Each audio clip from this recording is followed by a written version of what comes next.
We'll guide you through how to fix a camera or webcam not working in Windows 11. If you find this useful, then consider subscribing and liking the video.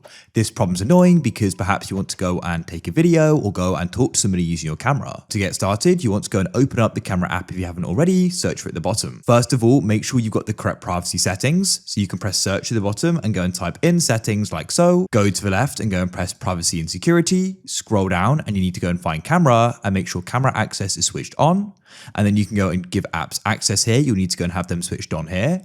What we can then do is go and restart the camera app after we've done that, and hopefully now it's working. If it is, then great. If it still isn't, you can try pressing the F8 key. That may be able to go and enable it or disable it. Press search at the bottom and you want to go and type in device manager like so. In here, you need to go and find cameras and you can then expand it. If you can find your camera here, right click on it, go and press update driver and try installing the drivers for it and go and then come back to your camera and see if that solves it. If it still doesn't, try performing a restart. Press the Windows button at the bottom, press the power button and restart it. Hopefully that solves it.